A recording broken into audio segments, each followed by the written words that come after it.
Hello guys, magandang araw sa inyo lahat. Nandito tayo sa barangay 272. O yan, dito si Mami. Dito nakatira lang mismo sa may Barangay Dalpan. Mami, kamusta po yung buhay niyo po dito sa may Barangay Dalpan? Dito lang po, maano din, minsan wala. Yung sawa ko matanda na, 81. 81. Kaya nalilimos siya. Nalilimos. Yung kita niya, 200, kulang pa sa kain. Ilan po yung Gapon. anak po ninyo? Yung tatlo, isang Tatlo yung anak 15 anyos, isang 10, isang 8. Hindi pa eskwela. Nag-aaral sila? Wala. Wala sila nag-aaral. Ito mismo dito kayo nakatira sa may sidecar mismo kayo nakatira? Oo, nandiyan mga gamit ko, mga plato, gaya, binigay pansit, yun na kaya kami, ito, tubig. Wala na kami ano din ba? Wala kayong bahay din. Wala kami, gusto ko ano Ano buhay po din. yung panawagan niyo po sa ating Yorme Miss Isko Moreno dahil nakabalik na po siya sa Manila? Sana hindi ako kunti tulong sa Isko Moreno. Sir, kung nakaupo na kayo, sir, tulungan na kami, sir. Bahay, para bigyan kami anong buhay rin. Para yung asawa ko, hindi nalilimos din. Yan ang gusto ko. Matagal na po kayo dito nakatira sa... Oo, isang taon na. Isang taon na kayo? Opo. Hindi kami malapit yung Mayagora, hindi kami malapit doon. Hindi kayo natulungan? Ito lang kami. Sa gabi doon, tulog sa simbahan ng Tondo. Sa Paano yung pang-araw-araw po ninyo ng pagkain? Wala, minsan, isang gaya, 200, kita, kain kami ng 120. Sa apunan, tanapay lang. Tinapay lang hapunan? Wala na. Bili kami tubig. Sige, kausapin niyo po si Yorme Isko Moreno para...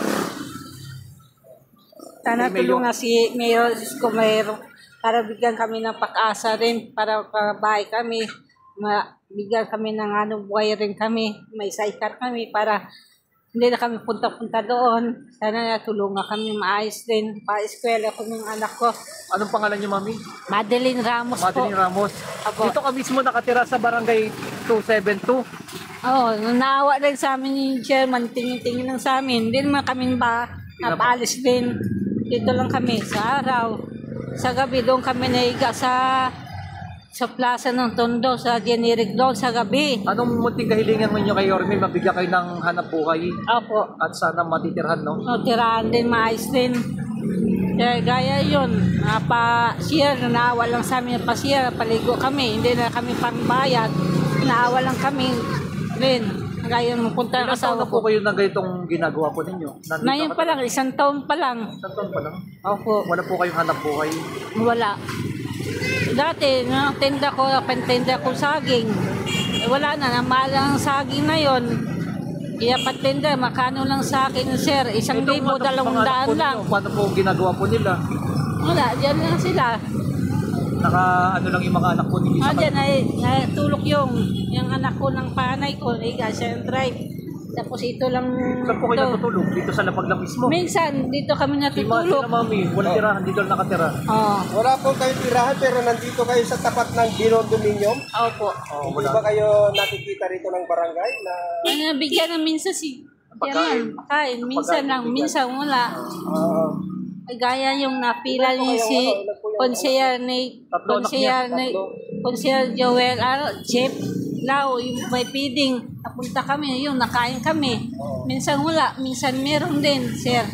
Sana nakatulungan si Yorme sa amin para bigyan kami pag-asa rin. Para buhay rin. 81 years old na yung asawa ko. Napunta lang sa, Kalinta daw. Nahingi siya ng limos-limos siya. Oo, nung gapon nakita siya, 200, pakain sa amin. Na yun, mamaya niya 2:00, 200 lang. Kulang pa sa kain sa amin. Hindi na sila eskwelahan. Kita ko mo si Jante, nakainggit ko. Ito, mag-grade 4. Ito, balik grade 1 to. Yung kanan ko, balik grade 6. Wala kami magamit kami sapatos. nanay? Ito lang. Ito na mismo, itong kariton siya. Ito na to. Ito yung panay ko. Dati po saan kayo nakatira? Sa Morones, Dupolis sana. Wala na kami bahay. Na-demolish din kayo doon? Rin, wala na kami, nalipat kami sa Bulacan, wala na kami na Bulacan. Kasi yung naawa sa amin, umalis rin kami doon. Pininta yung may-ari ng Pero bahay. residente po ba kayo talaga ng Tondo? Dito? Dito sa resident, asawa ko doon sa Morones, Mubuhay. Saan kayo bumuboto? Yung yung ano, sabi yung asawa ko, pinutol daw siya yung muna laban sa Isko. Dito kayo sa bumuboto No. sa... Hindi pa kami dito. Pero hindi pa kami na-transfer dito. Hindi, Wala ibig sabihin, basta, kahit kung sa Moriones, tundo pa rin po kasi yan. Opo. Basta importante sa Manila kayo bumuboto.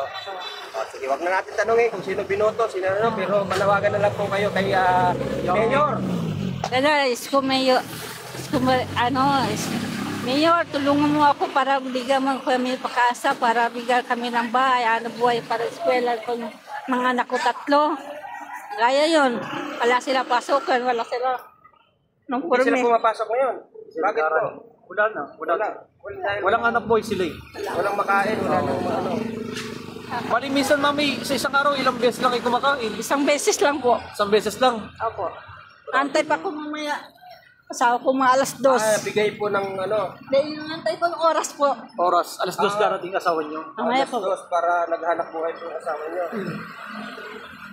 Yung Makarating sa ating Yormis ko. Ano rin yan, nakusap ko yung si Yomi, si Isko, sa simbahan ng Tondo. Oo. Ningi ko ng tulong siya. Sabi niya, Nanay, hindi pa ako nakaupo. Kung ako nakaupo, tutulungan tayo sa iyo. Ayan, pagkakataon. Sabi niya sa akin, yun nakaupo na iyan, napupunta doon si Yomi. Oo. Yun ang sabi niya, tandaan ko niya simbahan ng Tondo eh. Oo. Kasimba siya 100 beses.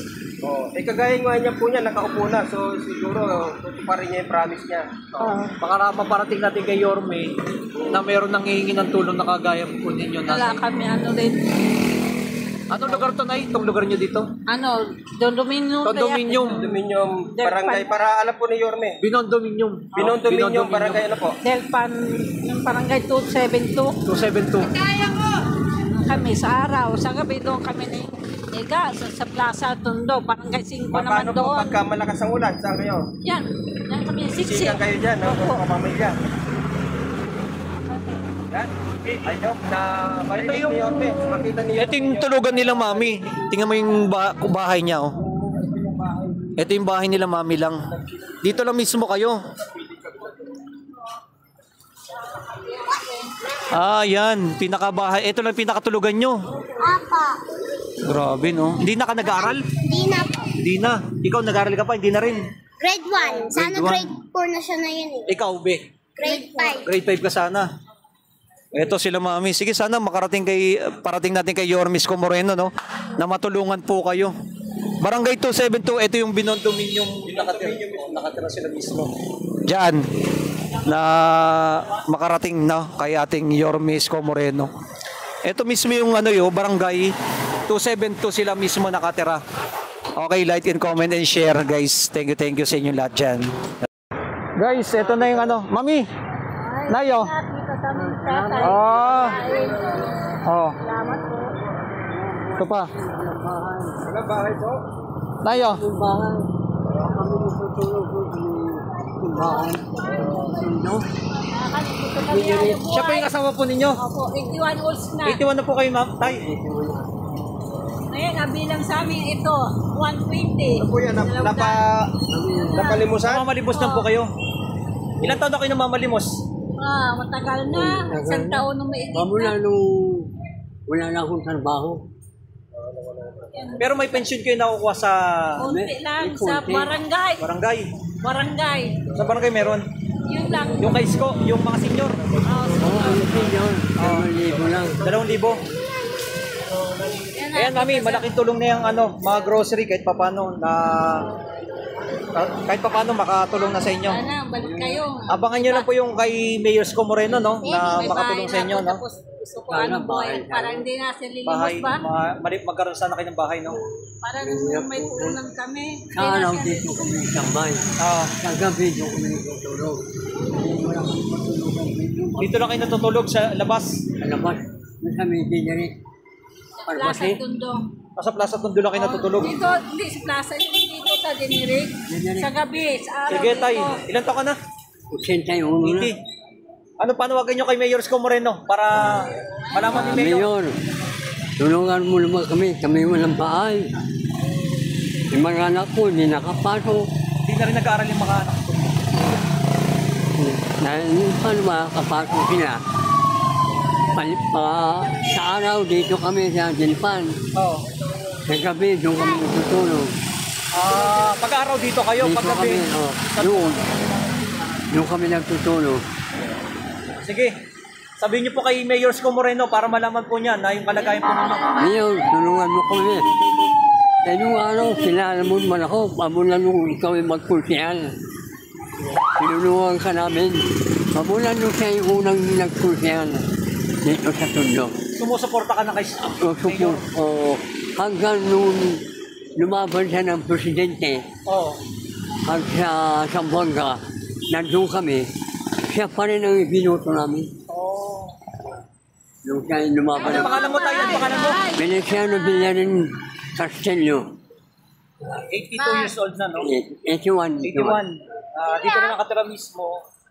Ayan, sana makarating kay Mayor Isko Moreno. Magkaroon kayo ng tirahan na maayos. Opo, maayos ng bahay. Dahil hindi rin nakapag-aral yung anak po ninyo, no?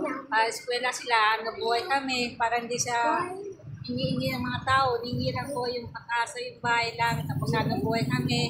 Makakatinda kami Bahay maayos. lang po, Eskwela bahay. silang maayos ba? Bahay. Pagkain, pang-araw-araw. Ito, nakita niya Hindi pa rin yan. Sige, Mami. Babalik kami dito para kahit papano, no? Balitaan namin kayo, ha? Thank you.